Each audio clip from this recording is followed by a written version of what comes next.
नमस्कार, स्वागत है आपका एबीपी गंगा पर। आप देख रहे हैं उत्तराखंड प्राइम। आपके साथ मैं हूं लवी गुंबर। आइए खबरों के सफर की शुरुआत करेंगे। सबसे पहले बात मौसम की, तो उत्तराखंड में मानसून ने आते ही लोगों की मुश्किल बढ़ा दी है। पिथौरागढ़ में मूसलाधार बारिश ऐसी हुई कि पहाड़ से फव्वारा फूट पड़ा। यह नजारा देख मौके पर मौजूद लोग भी हैरान रह गए। तो वहीं सड़क पर बहकर आए सैलाब के साथ कार भी बह गई। गनीमत रही कि कार सवारों की जान बच गई। मूसलाधार बारिश के बाद झरने में आया उफान।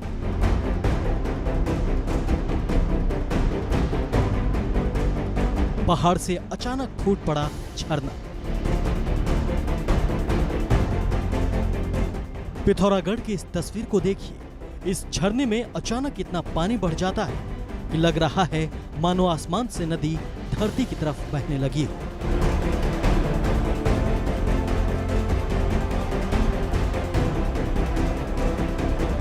ये तस्वीरें जिसने देखी उसके दिल में खौफ भर गया। पहाड़ से पानी का ऐसा फव्वारा फूटा कि कुछ ही सेकंड के भीतर बड़ी मात्रा में पानी नीचे की तरफ गिरने लगा। अब इस तस्वीर को देखिए। देहरादून से मुनस्यारी जा रही एक कार थल मुनस्यारी मार्ग पर इस बरसाती नाले में बह गई।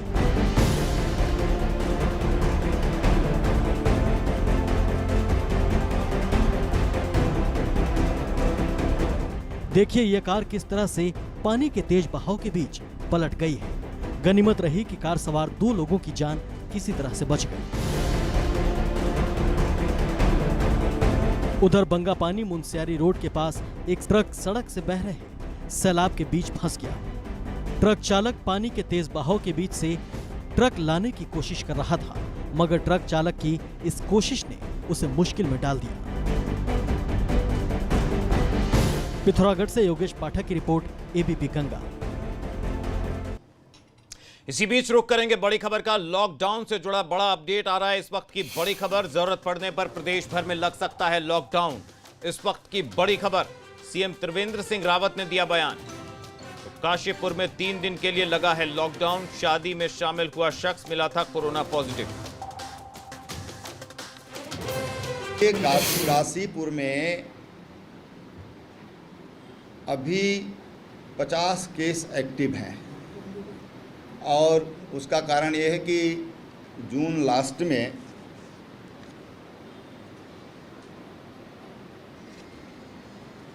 एक शादी हुई थी और उसी में कोई कोविड पेशेंट था, वो स्प्रेड हुआ। किसी घर में कोई मेड काम करने आती थी, वो 8 घरों में काम करती थी और वो स्प्रेड होता चला गया। काशीपुर बहुत छोटा कस्बा है, वहाँ पर इस समय लगभग 50 के आसपास, थोड़ा कम भी हो सकते हैं, 2-4 ज़्यादा भी हो सकते हैं, ऐसे एक्टिव केस हैं। और कुल मिलाकर काशीपुर में मुझे लगता है कि 100 से अधिक, 150 के आसपास केस वहाँ पर पॉजिटिव केस पाए गए हैं। ऐसे में ये निर्णय लेना पड़ा कि हमको उसको लॉकडाउन करना चाहिए, वहाँ उसको ठीक से सैनिटाइज करना चाहिए। वहीं मसूरी में देहरादून मार्ग पर भूस्खलन हुआ है। भूस्खलन की वजह से रोड जाम हो गया और हाईवे पर वाहनों की कतार लग गई, जिस वजह से लोगों को काफी मुश्किलों का सामना करना पड़ा। दरअसल पिछले दिनों मसूरी देहरादून मार्ग को चौड़ा करने के लिए पहाड़ की कटिंग की गई थी और पहाड़ों से लगातार मलबा आ रहा है, जिससे मसूरी देहरादून मार्ग बंद हो रहा है। तो मलबा गिरने की ये तस्वीरें आप देख रहे हैं एबीपी गंगा पर। पहाड़ों की कटिंग के बाद लगातार मलबा गिरने की तस्वीरें सामने आ रही हैं। मसूरी देहरादून मार्ग गलोगी पावर हाउस के पास एक बार फिर भूस्खलन होता है और यहाँ पर करीब 2 घंटे तक मार्ग बंद था। तो मार्ग के दोनों ओर सैकड़ों की तादाद पर गाड़ियाँ थी, जिसको यहाँ पर जो मार्ग है उसको लोक निर्माण विभाग के द्वारा जेसीबी के माध्यम से खुलवाया गया और 2 घंटे की मशक्कत के बाद यहाँ पर आवाजाही शुरू हो पाई। परंतु सवाल उठ रहा है कि जिस तरीके से यहाँ पर पहाड़ों की कटिंग हुई है उससे साफ तौर पर दिक्कतें देखी जा रही है। 4 करोड़ की पूरी परियोजना है कि यहाँ पर वॉल्वो बस को लाना है और उसी को लेकर ये रोड कटिंग की जा रही है। जो मोड़ काफ़ी संकीर्ण थे उसको चौड़ा किया जा रहा है, परंतु आप मेरे पीछे देख सकते हैं कि ये रोड जो पहाड़ है वो बहुत ऊपर तक कटते कटते चला गया है और दिक्कतें यहाँ पर होगी। और जिस तरीके से ये स्टीप है तो ये भूस्खलन का खतरा तो यहाँ पर साफ तौर पर है और आने वाले दिक्कतों पे यहाँ पर दिक्कतें साफ तौर पर पेश आएंगी, क्योंकि बारिश अभी शुरुआत नहीं हुई है। ऐसे में मसूरी के कई मोड़ पर पहाड़ों को काटा गया है और उससे दिक्कतें साफ तौर पर देखी जा रही हैं। मैं सुनील सोनकर, एबीपी गंगा, मसूरी। उधर पिथौरागढ़ में दारमा घाटी की डांकर तिदांक सड़क मलबा गिरने की वजह से बंद हो गई। इस सड़क से होकर इलाके के कई गांव के लोगों की आवाजाही होती है। ऐसे में सड़क बंद होने से लोगों के सामने आवाजाही की समस्या खड़ी हो गई है। यह सड़क भारत चीन सीमा के भारतीय क्षेत्र के गांव डांकर, तिदांक, विदांग को जोड़ने वाला मुख्य मार्ग है।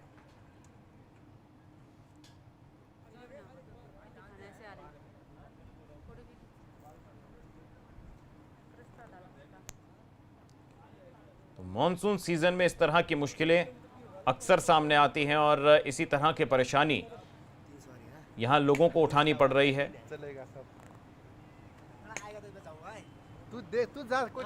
तो इलाके के कई गांव को आपस में जोड़ती है इस सड़क, जो मलबा गिरने की वजह से बंद हो गई है। चीन सीमा को जाने वाली ये सड़क बंद है, जिससे लोगों को आवाजाही में परेशानी हो रही है।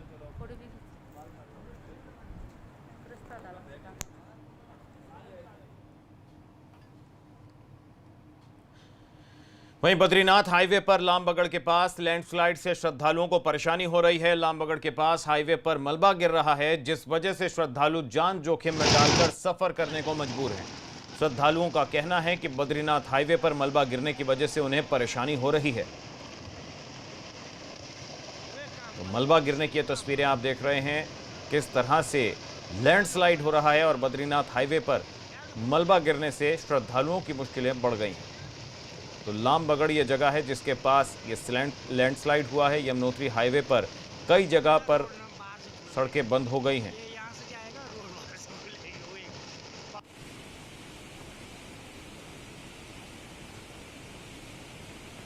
सड़कों की हालत काफ़ी बेकार है, फिर जोशीमठ से पहले भी काफ़ी बेकार है। आज हम सब सुबह जोशीमठ से निकले तो लामबगड़ में स्लाइडिंग हो रही थी, तो वहाँ से हम पैदल 700 मीटर, 8 किलोमीटर, आधा किलोमीटर पैदल चल गए हम। फिर एक लोकल टैक्सी हमने हायर की, लेकिन वो लोकल टैक्सी का किराया काफ़ी ज़्यादा है। इस पर शासन प्रशासन को कुछ ना कुछ राय लेनी चाहिए। वहीं उत्तराखंड में मॉनसून सीजन अभी आया ही है, मगर अभी से लोगों की मुश्किलें बढ़नी शुरू हो गई हैं। जोशीमठ में बद्रीनाथ हाईवे लामबगड़ के पास बाधित है, तो वहीं बड़कोट में यमुनोत्री हाईवे पर भी मलबा गिरने से बार बार जो रोड है वो बाधित हो रहा है। जोशीमठ के लामबगड़ के पास बद्रीनाथ हाईवे पर गिरता मलबा राहगीरों के लिए मुसीबत बन गया है। मॉनसून सीजन में लामबगड़ के पास पहाड़ी दरक रही है, जिससे रोड पर रुक रुक कर मलबा गिर रहा है। लामबगड़ के पास पहाड़ी बार बार दरक रही है, जिससे पहाड़ी से हाईवे पर मलबा गिर रहा है। इस मुसीबत से छुटकारा पाने के लिए अब प्रशासन अलकनंदा नदी के किनारे बाईपास बनाने जा रहा है। साथ ही यहाँ पर एक पैदल मार्ग बनाने की भी योजना है।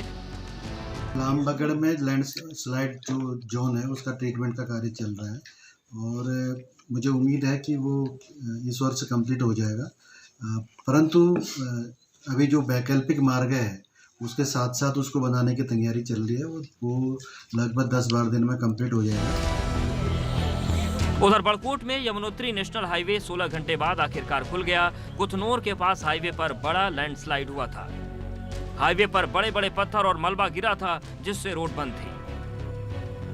मूसलाधार बारिश की वजह से हाईवे पर पहाड़ी से बोल्डर, पेड़ और मलबा आ गिरा था। नेशनल हाईवे पर 4 जगह मलबा गिरा, जिससे रोड अभी भी बाधित है।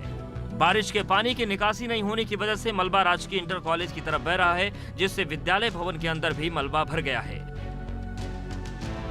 पानी का वेग इतना ज्यादा था कि वो कॉलेज के दरवाजे को तोड़ते हुए बाहर निकल गया और भवनों को क्षतिग्रस्त कर दिया।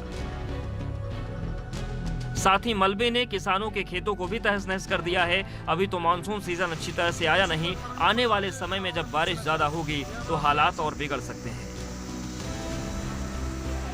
बड़कोट से नितिन चौहान के साथ जोशीमठ से रणजीत रावत की रिपोर्ट, एबीपी गंगा।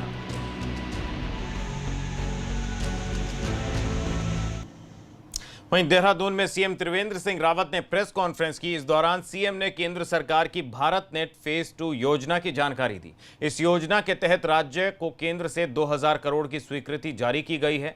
योजना के तहत गांव-गांव तक नेट की सुविधा पहुंचाई जाएगी। फेज 2 में हरिद्वार जिले को नहीं शामिल किया गया है। हरिद्वार में पहले चरण में ही काम पूरे हो चुके हैं। स्टेट मॉडल होगा ये, और इसमें मैंने जैसे बताया कि 2000 करोड़ रुपए की लागत इसमें आएगी, और इसको ITDA जो हमारा विभाग है उसके द्वारा संपन्न किया जाएगा। इसमें हरिद्वार जनपद के जो, तो मैंने बताया कि पूर्व में ये योजना यहाँ पर लागू हो चुकी है, संपन्न हो चुका है इस परियोजना का कार्य यहाँ पर, और अब 5991 ग्राम पंचायतों में उत्तराखंड की लगभग 7500 गांव सभाएं यहाँ पर हैं। उनमें से 5991 गांव पंचायतों में इसे पहुँचाया जाएगा, और साथ ही जो हमारी दूर संचार की सेवाएं हैं उनको भी दुरुस्त किया जाए। उत्तराखंड में अनलॉक की प्रक्रिया के चलते अब कोरोना काल की स्थिति सामान्य रूप लेती जा रही है। उद्योगों को खोलने की अनुमति दे दी गई है, मगर जब तक कोई भी कंटेनमेंट जोन में ना हो तमाम उद्योगों को खोलने की कोशिश की जा रही है। इसके साथ ही उत्तराखंड में लौटने वाले प्रवासियों को रोजगार देने पर भी फोकस किया जा रहा है। राज्य सरकार ने होप पोर्टल बनाया है, जिसमें जो प्रवासी लौटे हैं उनकी स्किल्स जो हैं उनका असेसमेंट किया जा रहा है, और उस पोर्टल के माध्यम से भी मुख्य सचिव महोदय की एक बैठक भी हुई थी। ये प्रयास किया जा रहा है कि उनके स्किल सेट को, जो इंडस्ट्रीज़ को स्किल्स चाहिए, उससे मैचिंग करा के हम लोग उनको एक प्लेटफॉर्म पे ले आएँ ताकि उनको लोकली कुछ एम्प्लॉयमेंट मिले। उधर भाजपा प्रदेश अध्यक्ष बंशीधर भगत रुद्रपुर के ESIC अस्पताल का औचक निरीक्षण करने पहुंचे। इस अस्पताल का निर्माण 100 करोड़ रुपए की लागत से हुआ था, मगर अस्पताल सिर्फ 4 डॉक्टरों के भरोसे चल रहा है। अस्पताल में किसी भी जांच के लिए कोई भी उपकरण मौजूद नहीं है। बंशीधर भगत का कहना है कि इस बारे में अस्पताल के डॉक्टरों से लिखित में जवाब मांगा गया है। उन्होंने भरोसा दिया कि इस बारे में केंद्रीय मंत्री से बात करेंगे। मैंने इसको आज देखा है, न तो यहाँ डिस्पेंसरी ढंग की है, न यहाँ पैथोलॉजी लैब ढंग की है, न डेंटल की कोई सामग्री है। मतलब अभी कोई ढंग से काम यहाँ हो रहा है ऐसा हम नहीं कह सकते, संतुष्ट नहीं। लेकिन मैंने इनसे कहा है जो भी आपने रिपोर्ट आगे भेजी है, डिमांड की है कि हमको ये डॉक्टर चाहिए, ये इक्विपमेंट चाहिए, जो भी चाहिए, उसके लिए मैंने इनसे पेपर मांगे हैं। तो पेपर मिलेंगे तो मैं आगे माननीय मंत्री जी से बात करूँगा और उनकी डिमांड को पूरा करने का प्रयास करेंगे। वहीं उत्तरकाशी की गंगा घाटी के उपला टक्कोर में इन दिनों खूबसूरत बुग्याल लोगों को लुभा रहे हैं। इस बुग्याल के ट्रैक में घाटी से लेकर चोटी तक का सफर बेहद रोमांचकारी नजर आता है। ग्रामीणों ने इसके प्रचार का बीड़ा उठाया है। देखिए खास रिपोर्ट।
बहुत शानदार ट्रैक है।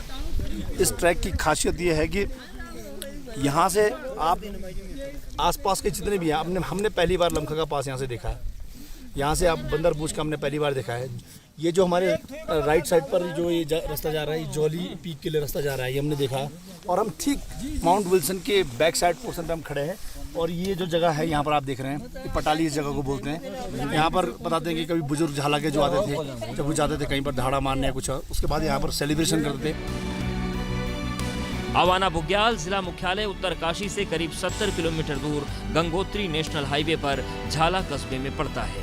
यह इलाका घाटी के वीर सिंह के नाम से जाना जाता है। भागीरथी नदी को पार करने के बाद यहीं से अवाना ट्रैक शुरू होता है, जो कि 9 किलोमीटर लंबा है। इस ट्रैक पर घना चीड़ का जंगल और भागीरथी का दूधिये रंग का पानी मन मोह लेता है।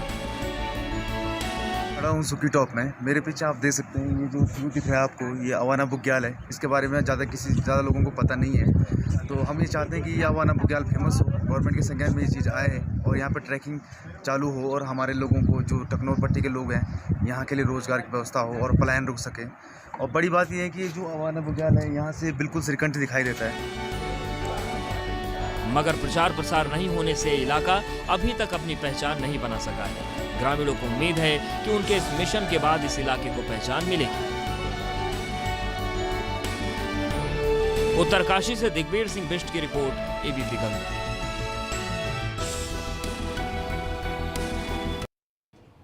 और इसी के साथ उत्तराखंड प्राइम में वक्त एक ब्रेक का है। ब्रेक के उस पार भी खबरें जारी हैं। आप बने रहिए एबीपी गंगा के साथ। एबीपी गंगा, खबर आपकी, जुबान आपकी।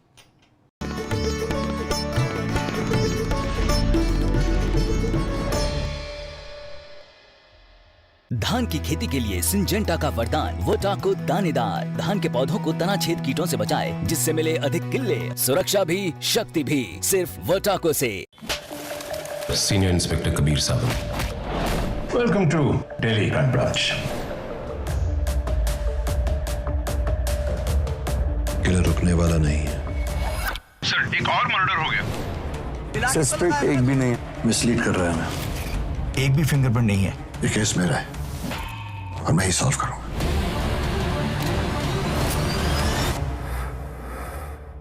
देखिए अब Amazon प्राइम वीडियो पर। डेंगू से बचाव के लिए जागरूकता बहुत जरूरी है। आम जन की सहभागिता से डेंगू के खतरे को रोका जा सकता है। डेंगू से बचाव के लिए सबसे सरल उपाय डेंगू फैलाने वाले मच्छरों को पनपने से रोकना है। घर और आसपास पानी एकत्र न होने दिया जाए। पानी की टंकी, जल भंडारण की वस्तुओं को ढक कर रखें। सभी गुलदस्तों, पानी के बर्तनों और कूलर का सारा पानी सप्ताह में एक बार अवश्य पूरी तरह से खाली कर दें। प्रिय प्रदेशवासियों, डेंगू का सीजन शुरू हो गया है, इसलिए मैं सभी उत्तराखंड वासियों से कहना चाहूँगा कि हम लोग कहीं पर भी अपने घर के आसपास, घरों के अंदर गमले होते हैं, उसमें अगर पानी एकत्रित होता है तो उसमें भी इसकी संभावनाएं होती हैं। इसलिए मैं आपसे कहना चाहूँगा कि आप कहीं पर भी पानी एकत्रित न होने दें। ये डेंगू मच्छर से बचने का सबसे अच्छा और सस्ता उपाय है। सूचना एवं लोक संपर्क विभाग उत्तराखंड द्वारा जनहित में जारी। करीना, बाथरूम की दीवारों में पानी लीक हो रहा है। ओ बेबी, झूठ बोलना सीखो। हमने वेक्टस पाइप्स लगाया है, कुछ नहीं हो सकता। वेक्टस पाइप्स एंड टैंक्स पर है सबका भरोसा, तभी तो वेक्टस है इंडिया की वाटर लाइन। जब पसीने वाली खुजली सताए तो आप ना रह पाए, इसलिए अपना ये एंटी फंगल पाउडर अब्सॉर्ब। इसका डबल एक्शन फॉर्मूला पसीना कंट्रोल करे, खुजली रोके। तो अब खुजली नहीं, अब्सॉर्ब करो। मैं सोच रही थी कि इस टाइम कुक भैया को उनकी सैलरी के ऊपर थोड़े और पैसे दे दूं। मैं भी सोच रहा हूँ मौसी के लिए थोड़ा एक्स्ट्रा कैश विड्रॉ करके ला। कैश क्यों? तो अपने Amazon से बैंक ट्रांसफर कर दे। अरे हाँ यार, कुछ जरूरी, कुछ हम सबकी जिम्मेदारी। Bank to bank money transfers के लिए है Amazon।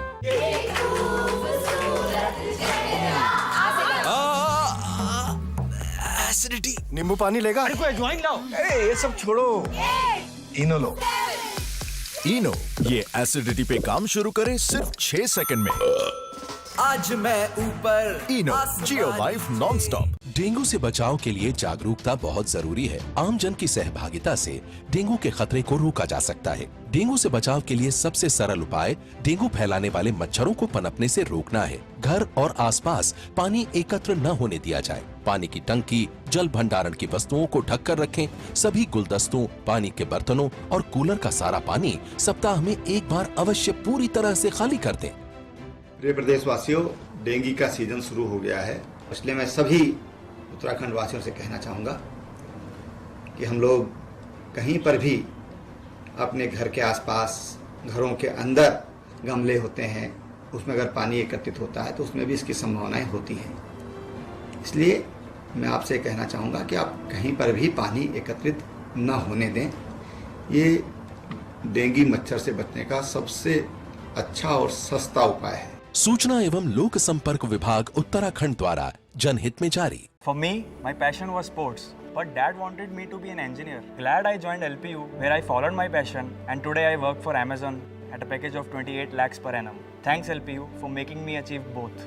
Think big, Lovely Professional University.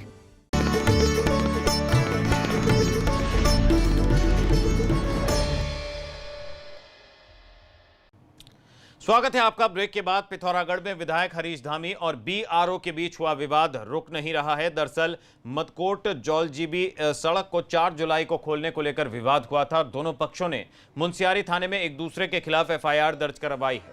4 जुलाई को सड़क खोलने के लिए बीआरओ विस्फोटकों का इस्तेमाल कर रहा था और इसी बीच विधायक हरीश धामी भी मौके पर पहुंच गए थे। विधायक का कहना है कि बीआरओ बगैर परमिशन विस्फोटक का इस्तेमाल कर रहे थे। इसी को लेकर बीआरओ के जेई और विधायक के बीच विवाद हो गया था और लोगों का कहना है कि जब तक बीआरओ और जेई विधायक से माफी नहीं मांगते हैं तब तक धरना देते रहेंगे।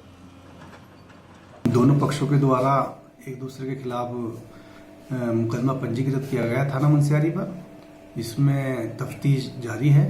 साक्ष्य और बयानों के आधार पर जो भी एविडेंस हमें मिलेंगे उसमें हम आगे की कार्रवाई की जाएगी। वहीं हल्द्वानी में गुलदार का आतंक कम होने का नाम नहीं ले रहा है। गुलदार ने जंगल में घास काटने गई एक महिला पर हमला कर दिया। बताया जा रहा है कि गुलदार महिला को घसीटते हुए जंगल की तरफ ले गया। मौके पर मौजूद महिलाओं के शोर मचाने पर ग्रामीण मौके पर पहुंचे, जिसके बाद मामले की जानकारी वन विभाग को दी गई। वन विभाग ने महिला का शव जंगल से बरामद कर लिया है। पिछले 2 हफ्ते के भीतर गुलदार 2 महिलाओं की जान ले चुका है। पीड़ित परिवार पर पूरी संवेदना व्यक्त करता हूं और ये जो गुलदार ने आज घटना की है इसको अपने उच्चाधिकारियों से नरभक्षी घोषित कराने के लिए तत्पर रहूंगा और जल्दी से जल्दी इलाके में शूटर भी होता है। ये वही गुलदार है जिसने पुराना हमला किया था? अब प्रतीत तो नहीं होता है, क्षेत्र बहुत लंबा है और आज तक गुलदारों की अधिकारियों की संख्या है। वहीं कोटद्वार में सुखरी नदी से अवैध खनन की शिकायत पर प्रशासन ने कार्रवाई की है। प्रशासन ने अवैध खनन सामग्री से लदे 9 डंपरों और 3 दूसरे वाहनों को सीज कर दिया है। प्रशासन ने कार्रवाई तो की, मगर बड़ा सवाल यह कि खनन माफिया क्या इतनी मनमानी पर उतर आए हैं या फिर प्रशासन की तरफ से उन्हें छूट दी जाती है और यह कार्रवाई सिर्फ दिखावा भर होती है।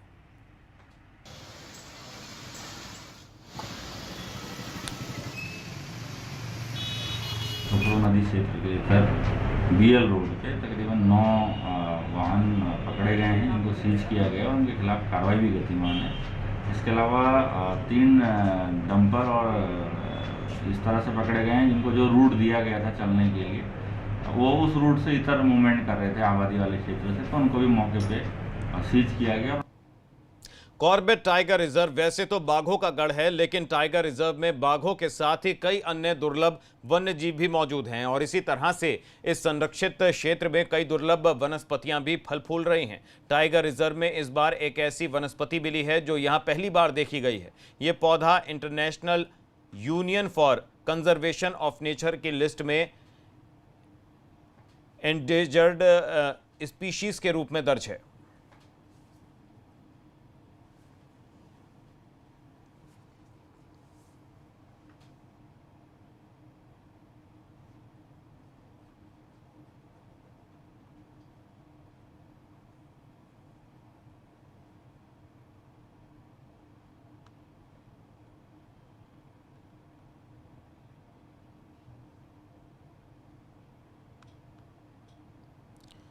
तो कॉर्बेट में नजर आई नई वनस्पति, यह पहली बार इस तरह की वनस्पति नजर आई है। तो अपने आप में यह अनोखा पौधा एजेंडर्ड प्रजाति में शामिल है। यह पौधा फुलई चौड़ इलाके में यह पौधा दिखाई दिया, जो अपने आप में एक अनोखा और नायाब तरीके का पौधा है। कॉर्बेट में पहली बार इस तरह की वनस्पति नजर आई है।